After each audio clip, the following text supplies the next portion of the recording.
Well, thank you very much. It's a great pleasure to be here. In particular, I want to, first of all, thank Marg for having the guts and courage and determination to press what I think is a really important issue, which is civic dialogue among all members of society with pandemic planners. And I'm very glad that the Calgary Evangelical Ministerial Association is here as well. So. These three fellows behind me are ordinary people, and they are essentially, we'll call them Tom, Dick, and Harry. They're actually three Alberta farmers, and the time is 1918.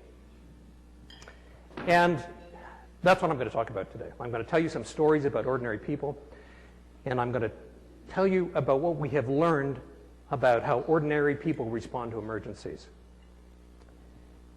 And one of the first lessons we've learned is that the first responders to a pandemic or to a disaster or any emergency are ordinary people. Yourselves, myself, my neighbors.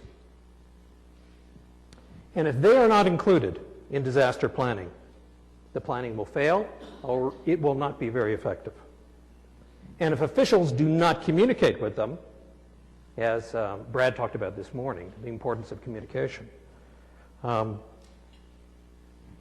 And if they do not communicate in a direct and clear manner, then things will become undone. So actions taken by individuals and groups and ordinary people will have the greatest impact during an epidemic. Now, pandemics and disasters are not equal opportunity employers. We kind of have this idea that a pandemic will walk into town and, and it will roll over us equally, and that is not the case, and that will never be the case.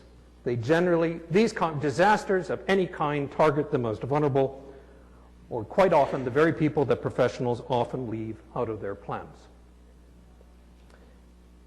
Third, people respond creatively and resourcefully to tragedy and natural disaster. Fortunately, we are not members of a Hollywood movie. We are not panicking. We are not in fact, panic is the exception, not the rule among ordinary people. The same, however, cannot always be said of professionals. And we saw a great deal of professional panic in Katrina and even in the SARS. Ordinary people react the way they live, as parents, as co-workers, neighbors, church, synagogue members. And so what I'm trying to say here is that pandemic planning that treats civilians as suspicious allies, as opposed to competent and able responders, will also fail. Another lesson I think has come quite clear from emergencies is that centralized top-down decision-making, although very important, can also guarantee the most harm to the most vulnerable. Effective planning incorporates a broad cast of characters, from religious leaders to labor organizations, and does so formally in citizen advisory panels. And the last point I want to make is that the outcome of a pandemic or disaster is not set in stone. It will be shaped by complex interactions of citizens and authorities and unforeseen constellation of events. And transparent planning that engages the local community will improve the outcome. And we have many examples of this from 1918. Quite extraordinary, that I'll be talking about. Now, I want to begin with a story that takes place in Chicago, the heat wave of 1995. And I think it illustrates a lot of the things that I want to press home. And Jane Jacobs wrote about this very powerfully in her book, Dark Age Ahead, which is a book that tries to explain our current inability as a culture and as a society to respond to clear and present dangers. And Jacobs, who was a hell of a girl, identified the 5 characteristics of a failing or narcissistic society. And she said eroded families and communities, universities that spit out credentials, the abandonment and suppression of uncomfortable science, the dumbing down of taxes, and the professional embrace of fraud, image making, spin doctoring as an acceptable ethical code.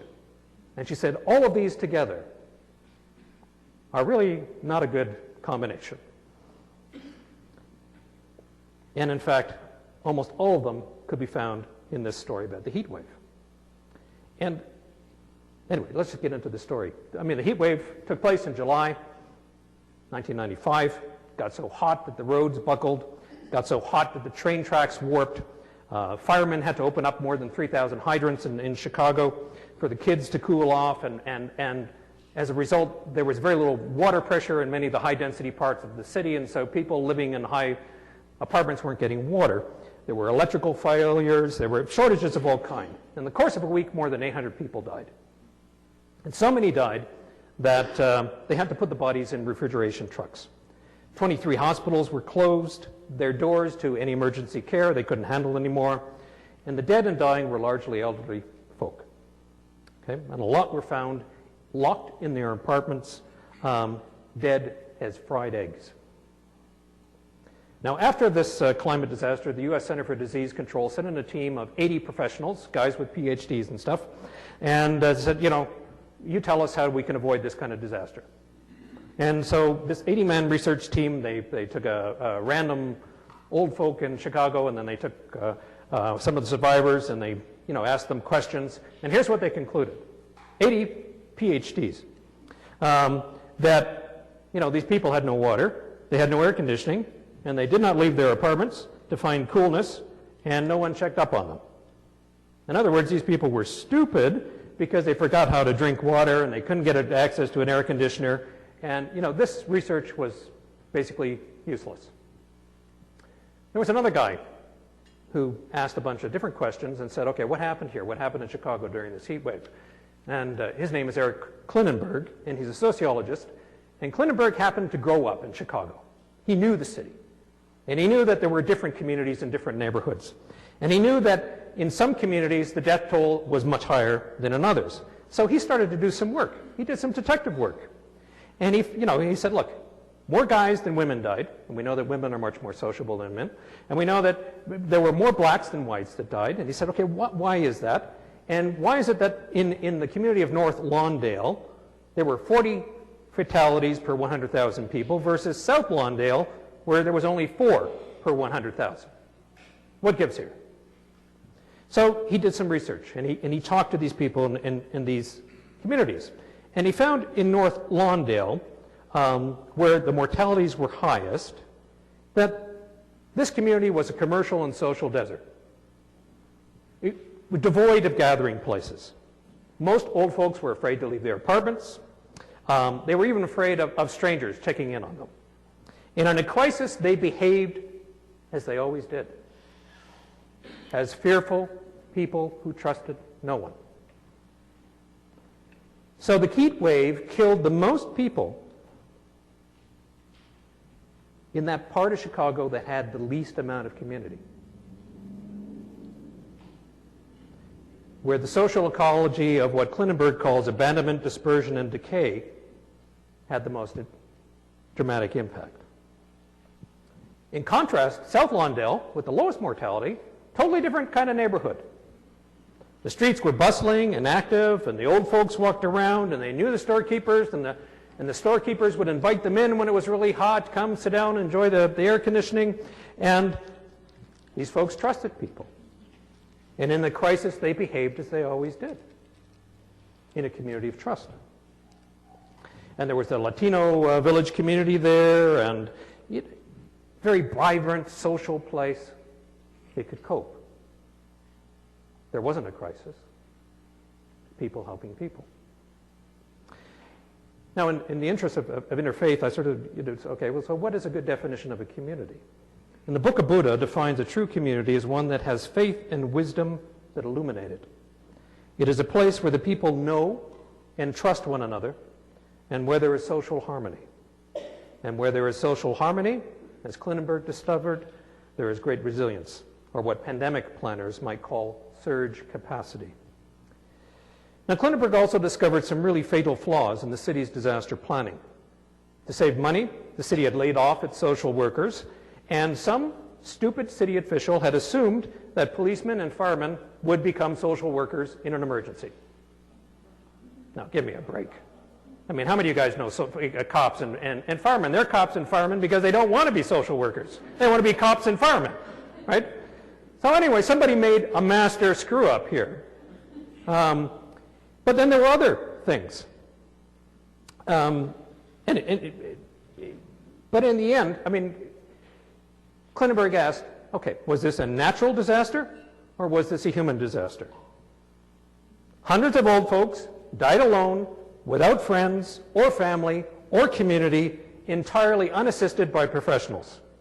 They died without water. They died locked in their apartments. And Klinenberg says there was nothing natural about it. And he concluded that the heat wave was a particle accelerator that sped up and made visible the hazardous social conditions already present in the city. The heat wave was a collective failure, a failure of community. Now let's jump ahead 4 years. 1999, another heat wave in the city of Chicago. This time there has been a little planning. The city has opened up cooling centers. It is providing free transportation to the elderly. It is sending in police officers to check on those who live alone. And this time only 110 people died, or just a fraction of the 1995 death toll. And the policy lesson here is that there are limits even to what any emergency plan can accomplish. So in the end, what does this heat wave parable have to tell us about pandemics? Well, first, the professionals don't always get it right. In this case, they reduced a very serious problem, very serious social problems, to absurdities such as, you know, what's the matter with these people? Why don't they have air conditioning? The second is that there are many more small emergencies on the way. We know there are many more heat waves predicted because of climate change. And in fact, this whole scenario was repeated almost identically in Europe in 2003 with the death of 26,000 elderly people.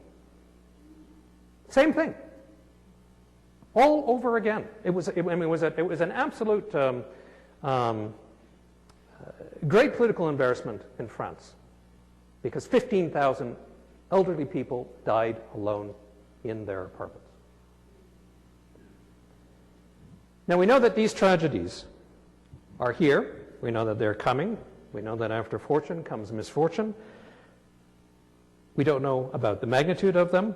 I'm probably more concerned about a biological event of some kind where somebody releases an engineered organism that could kill 40 to 60% of the people in this room, as compared to influenza, which might carry away 1% of us. We know that these events are coming. So we should be prepared. And one of the best preparations we can make is to make sure that our community is healthy and in harmony. Now, in the event of a pandemic, I think there's almost a uniform agreement among the professional medical community that, by and large, they're going to be overwhelmed and out for the count. Okay? If you have a 35% attack rate, that means a third of the people in the healthcare system in Alberta would be out of commission. You know, we already have if you look at the socioeconomic impact statements for oil sands projects in Fort McMurray, this is what they say. Look, rapid population growth in the region has led to increased demands on health services in the region, including small outlying communities. The ability of the system to meet this increased need has been challenged because of difficulty in recruiting, retaining healthcare professionals and support staff, provincial funding approaches that do not adequately address the high population growth rates, blah, blah, blah. Doubts have been raised about whether the region has the medical capacity to deal with a major industrial accident or pandemic. No kidding. When 40% of the people in a region leave the region to get health care somewhere else because they can't be bothered to stand 13 hours in a line at one hospital in Fort McMurray, I mean, you're setting yourself up for one hell of a tragedy. But anyway, we know that we will not have that surge capacity in our hospitals. We actually know that the first people that will arrive at the hospitals and clog them up will be those who are least injured, because they can get there. Right?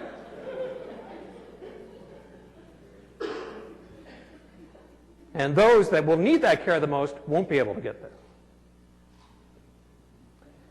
So we also know, too, that stockpiles of Tamiflu and, they sound very nice, but in many cases, those drugs will be expired.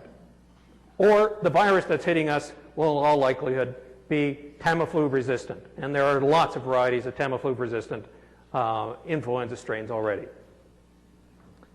And the vaccine, of course, as we heard from Danuta and other people, that, we're looking at a 6-month delay period before we can get a vaccine together, and then we have to decide who it's most appropriate for, and do we give it to children, do we give it to old folks, do we give it to people in the prime of life? We will not know until we know what kind of virus is out there and what it's actually behaving like. So the primary medical tools, which are hospitals, drugs, and vaccines, are not going to be of much assistance in the first couple months of a pandemic. All right, so then what do? If drugs and technology aren't going to save us? Well, in the last couple of years, a lot of medical researchers have been looking back at 1918, and it's amazing that it's taken nearly 100 years for us to do this. It was a remarkable event. More than 50 million people around the globe died, and I suppose we didn't pay much attention to it because it was at the end of World War I, and we were still thinking about World War I. And but a number of health professionals have done a social autopsy, and they said, okay, well, what happened? And they've come to really remarkable conclusions about the critical importance, and I love this phrase, of non-pharmaceutical interventions. Okay? Now, what is a non-pharmaceutical intervention? Well, it is, closing schools, public gathering bans, staggered work hours, stay at home if you're sick kind of advice. But what they found was that these so-called non-pharmaceutical interventions had incredible power. And what is a non-pharmaceutical intervention in other terms, basically? It is community engagement. We engage the community and we change social behaviors. And we did it so effectively that we really softened the impact of the epidemic. And let me give you some examples of this. Now, one of the guys who's done some research on this is Howard Markle at the University of Michigan Medical School. And he went back and he looked at the record and he checked on 47 different cities to see what they did. And then he checked their mortality rates to see, what they looked like. And he said, it's obvious that, some cities had amazing mortality rates, much different than others. And he said, why is that? Well, it's really interesting.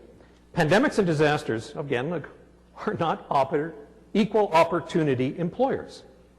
And the pandemic tales of 1918 are very similar to the Chicago heat wave tale that I told. Again, pandemics generally target the most vulnerable, or again, the very people whom professionals often leave out of their plans. And in 1918, the people that they had left out of their plans were the poor, were immigrants, and were Aboriginals. Now, Aboriginal populations in Canada suffered the highest mortalities during the pandemic of 1918. Some communities in Peace River in northern Alberta experienced mortalities of 85%. Some Arctic communities almost disappeared altogether. We know that there was one amazing story about a woman, an Aboriginal woman, who paddled 33 miles down the Kapuskasing River with a 6-mile portage to find a doctor for her 2 sick children after her husband died. Imagine that journey. Saskatchewan had one of the highest death rates in the country, again, because it also has one of the largest Aboriginal populations. There were other patterns that emerged. High-density populations were most vulnerable. The influenza virus is a high-density virus. Okay? It's sticky because it needs situations where there is high density, whether it's in a chicken factory or whether it's in a troop warship on its way to France in World War I. And that's what made this particular virus so deadly. But it found those same kind of crowded conditions in immigrant tenements in Hartford, Connecticut. It found it in poor black communities in Philadelphia. And, Crowded apartments with common toilet facilities, single males living together to reduce housing costs, crowded factory conditions, and workers who reported to work sick to prevent loss of income for their families. And so we find that in those communities, the Italian community in Hartford, Connecticut had a much higher mortality rate because of these social conditions. The historical record also shows profound differences in the way communities and cities responded. In one study by Markle, who looked at 17 cities, and he found that, where public health authorities quickly engaged local communities and closed schools, closed the theaters, closed the bowling alleys, closed the motion picture houses, they had fewer deaths. They had a much flatter epidemic curve. Let's see if we can, I've just got one graph here I want to show you now. Nope.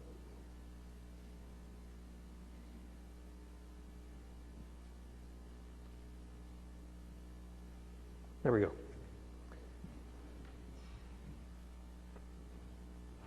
The big tall peak is Philadelphia. The city of Philadelphia had one of the most corrupt mayors in the United States in 1918, and its public health department was absolutely corrupt.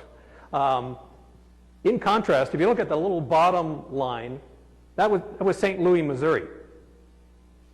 Competent, civic folks running the mayor's office and the public health office. They intervened early. Philadelphia did not bother. Philadelphia never even mounted a response. And I'll talk a little bit more about it, but that's a remarkable difference. That's a huge difference. We're talking about hundreds, thousands of people's lives being saved.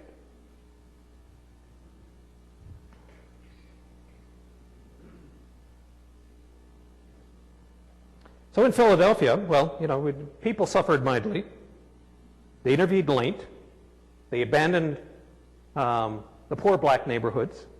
They dumped the dead in the streets. Just think about that. Dumping the dead in the streets. That's a really uplifting sight. And at the same time, they issued press releases, there is no cause for panic or alarm. These guys were really modern thinkers in Philadelphia. Meanwhile, in places like San Francisco, they had a totally different story. The city had recovered from a devastating earthquake, had very strong community-based organizations and church groups, and despite late interventions, the city marched on. The schools closed, the teachers volunteered to serve as nurses, gravediggers, and telephone operators, and nearly everyone wore a gauze mask, and unlike Philadelphia and its outrageous spin doctors, the authorities focused on containing the disease as opposed to corralling panic. And every citizen pitched in. And out of 47 cities that Markle and others have studied, San Francisco ranked 27th in terms of mortalities, whereas Philadelphia ranked number 3. Pittsburgh was number 1. There were a lot of problems in Pennsylvania in those days.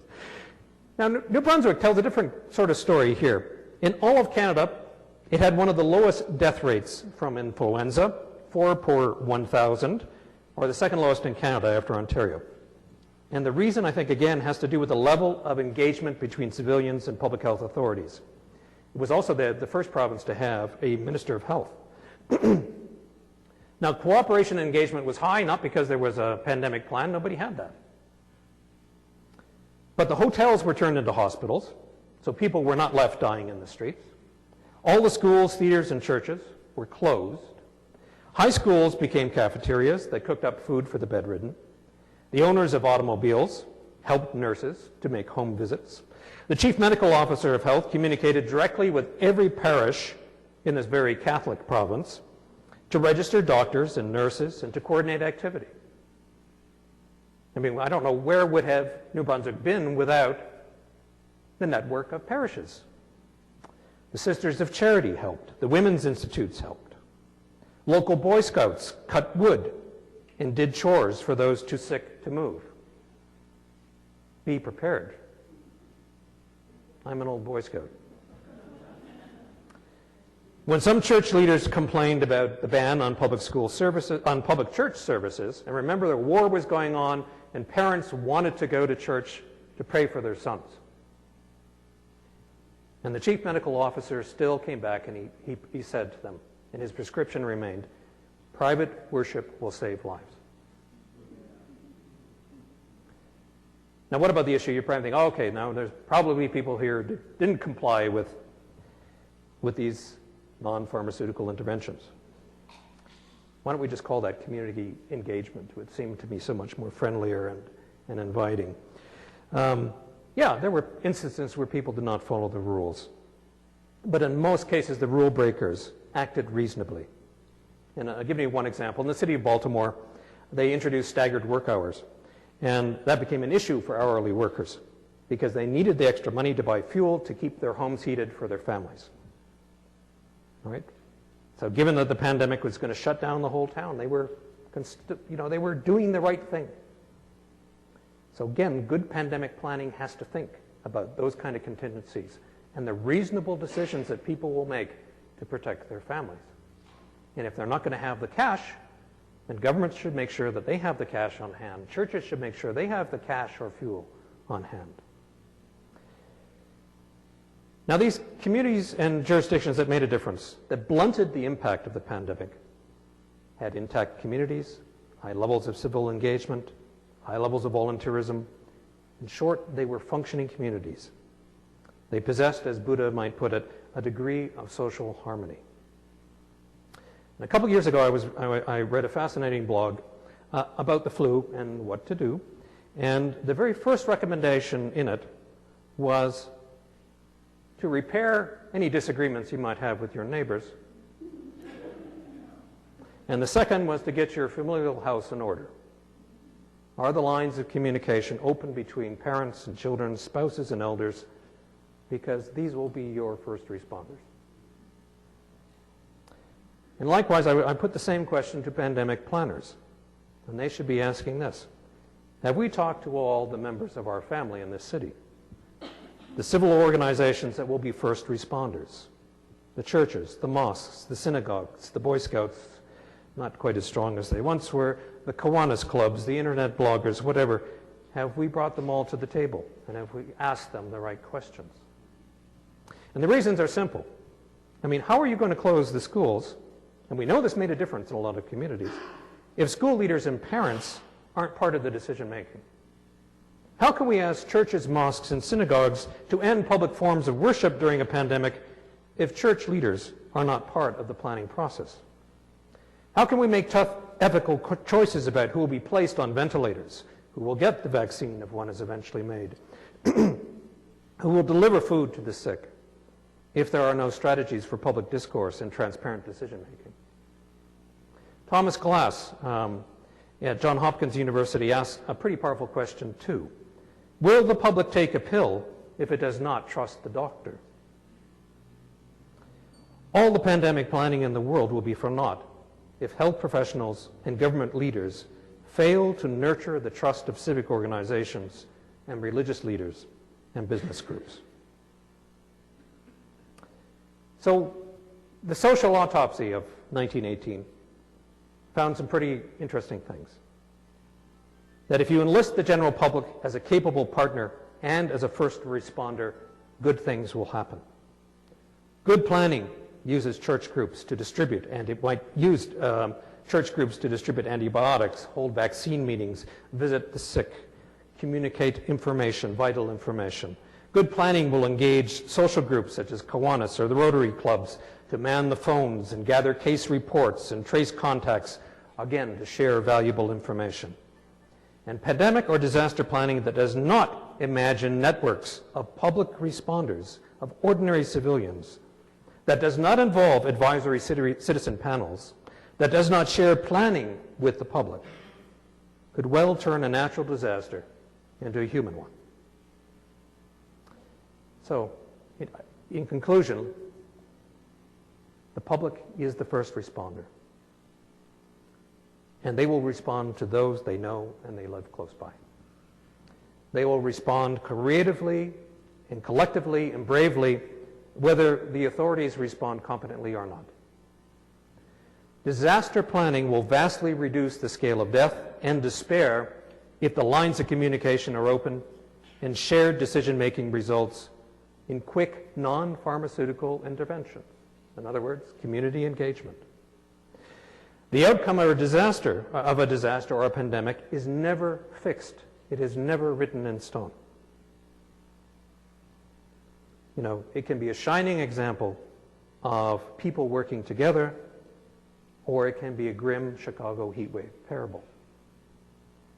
Now let me end with just a brief story. Last year I met a fellow by the name of Adam Kane, and he's quite renowned, and he's an expert in solving tough problems. So he goes to places like Colombia and or Guatemala, and countries with pretty tough problems, and he works with people from all walks of life to see if we can get people talking again. And he was thinking, you know, why is it so hard to get people working together, and why often, and how comes even when you can get people working together, the results, the achievements are so small? And he came upon an explanation by, in a marvelous speech by Martin Luther King that he gave 6 months before his death. And it was a speech about power and love. And I want to end with this thought. And Martin Luther King said this. He said, "Power properly understood is nothing but the ability to achieve purpose. It is the strength required to bring about social, political, and economic change. And one of the great problems of history is that the concepts of love and power have usually been contrasted as opposites, polar opposites, so that love is identified with the resignation of power and power with the denial of love. Now we've got to get this thing right. What we need to realize is that power without love is reckless and abusive, and love without power is sentimental and anemic. It is precisely this collision of immoral power with powerless morality which constitutes the major crisis of our time." I hope this conference will begin a powerful conversation today that reconciles the power of planners and government with the love of communities and families. And I hope that it will end with much more community-mindedness and the realization that you cannot prepare for anything without healthy and harmonious communities. Thank you.